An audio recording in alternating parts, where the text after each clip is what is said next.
Баршаңызға сәлем. Бүгінгі каналда қарастыратын контекст тапсырмамыздың аты паром деп аталады. Дәлірек айтатын болсақ, Ақтау және Баку. Сонымен, Ақтау және Баку Әзербайжан порттары арасында тұрақты паром қатынасы орнатылған. Теміржол паромдар мен ро-ро-ро кемелері мұнай өнімдерін, халық тұтынатын тауарларды, астық және минералды тыңайтқыштарды 18-20 сағат ішінде тасымалдайды. Енді көріп отырсаңыздар, бізге график берілген. Осы график арқылы контекстке байланысты 5 сұраққа жауап беріп көрейік. Бірінші сұрағымыз: пароммен Ақтаудан Бакуге дейінгі арақашықтық. Ол үшін біз ең алдымен графикке назар аударамыз.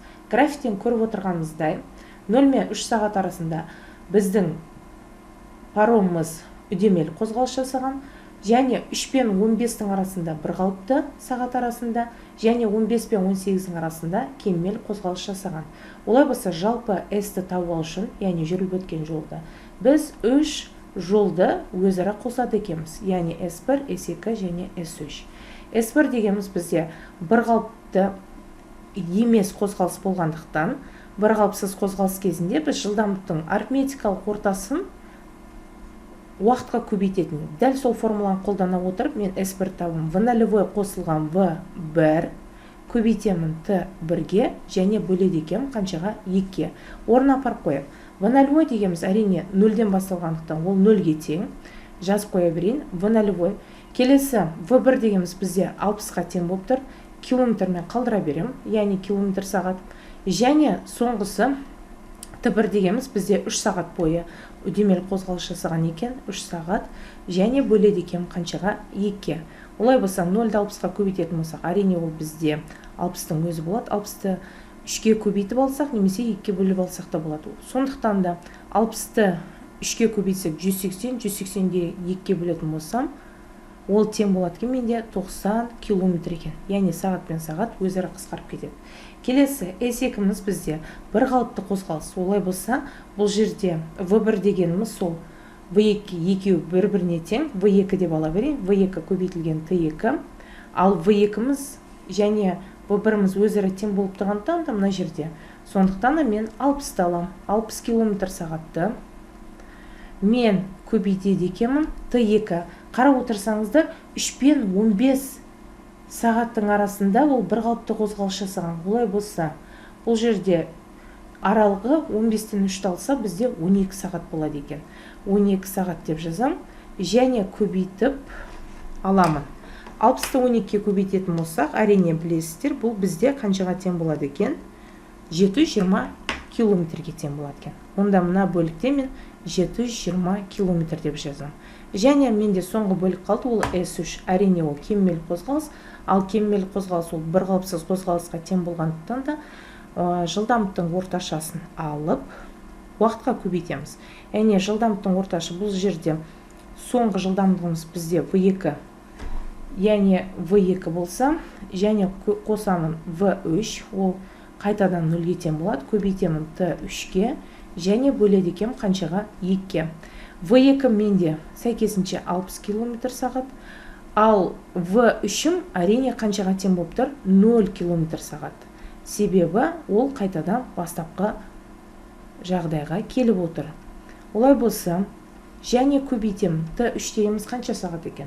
15 пен 18-дің арасы, яғни алсақ бізде 3 сағат шығады екен, және бөледі екенмін қаншаға? 2-ге. Әрине дәл алғашқыдағыдай 60-ты 0-ге қоссаң 60 болады, 60-ты 3-ге көбейтіп 2-ге бөлген жағдайда 90 км болды. Ал енді жалпысын тауып алу үшін біз не істейміз? Барлығын қосамыз.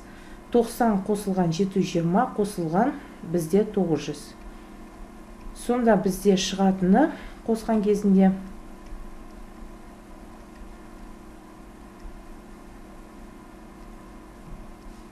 ол бізде 900 километрге тең болады екен.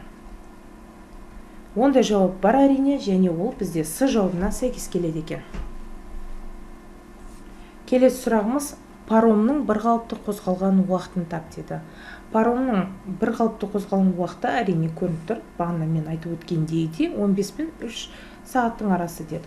Олай болса, ол бізде қанша сағатқа тең болады екен? 12 сағатқа. Келесі сұрағымыз: яғни паромның тежелу кезіндегі үдеуін тап дейді. Тежелу уақыты бізде 3-ші бөлікте болып отыр. Графикте қарап отырсақ, осы жердегі үдеуді табу үшін ең қарапайым формула қолданып көрейік. Яғни А тең болады В минус В нолевой бөлінген Т деген формуланы қолданайық.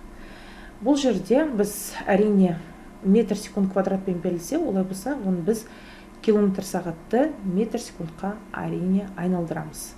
Ол үшін біз километр сағатты метр секундқа айналдыру үшін 3,16-ға бөлетін едік. Біздің жағдайда бастапқы жылдамдығымыз 60 км сағатқа тең болып тұр. Соңғы жылдамдығымыз сәйкесінше қаншаға тең болып тұр? 0-ге жазып алайын мына бөлікте. В тең бізде 0, ал В нолевойымыз бізде 60 км сағатқа тең болып тұр. Километр сағатты мен сәйкесінше метр секундқа айналдырам. Яғни алдында айтып өткенде 3/6-ға бөлем. 60 бөлінген 3,16 ол тең болады екен бізде. Жуықтап алған жағдайда 16,167 метр секундқа тең болады. Енді Т-ны тауып алайық. Т дегеніміз біздің жағдайда 15 пен 18 сағаттың арасы болып тұр. Демек ол 3 сағатымыз болады. 3 сағатты секундқа айналдыру үшін біз білеміз, 1 сағатта 3600 секунд бар. Олай болса 3-ті көбейтемін 3600-ге. Ол сәйкесінше менде тең болады екен 10800 секунд. Ал енді формула қоятын болсақ, А тең үдеуіміз бізде минус таңбамен шығады. Себебі 0 азайтылған болып қандықтан да минус таңбасын бірден қоям. 16,167 метр секундты бөледі екен 10800 секундқа. Яғни секунд пен секунд квадратты береді. Осыдан бізде А тең болады 0,1015 болып тұр. Минус таңбасымен 0,1015 метр секунд квадрат. Және ондай жауап бар, ол бізде Б жауабына сәйкес келеді екен. Келесі сұрағымыз тең үдемелі қозғалған кезіндегі паромның жүрген жолы. Әрине біз оның алдында таптық, яғни ол тең үдемелі қозғалған ол S1-ге тең болып тұр. Жолымыз және ол 90 км-ге тең екендігін біз жоғарыда есептеп таптық. Сондықтан да бірденен 90 км-ді белгілеймін. Келесі сұрағымыз Ақтау мен Баку арасында қозғалған паромның орташа жылдамдығын тап дейді. Яғни орташа жылдамдықты табу үшін біз қандай формуланы білетін едік? Яғни бүкіл жүрілген жолда дененің жүріп өткен жолын бөледі екенбіз сол жүруге кеткен, арақашықтықты жүріп өтуге кеткен уақытқа. Олай болса, орнына апарып қоятын болса, біздің жағдайда жалпы жолымыз белгілі, яғни ол бізде 900 км болды. Және жұмсаған жалпы уақытымыз бізде қаншаға тең болып тұр? 18 сағатқа.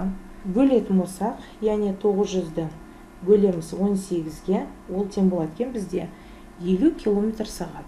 Ал енді қарап отырсаңыздар, бұндай жауап жоқ. Олай болса, біз оны метр секундқа айналдыруымыз қажет. Ол үшін біз 3/6-ға бөлеміз. Осыдан шығатын сан бізде жуықтаған кезінде 13,19 метр секундқа тең болады екен. Бұл бізде қай жауап болады екен? С жауабына сәйкес келеді екен. Міне осымен біздің бүгінгі паром деп аталатын контекст тапсырмамызды талқылау аяқталды. Егер де видео сіздерге ұнаған болса, достарыңызбен бөлісіп, каналға тіркелуді ұмытпаңыздар. Сонымен қатар сіздерден өте көп комментарийларды күтемін. Қош, сау болыңыздар.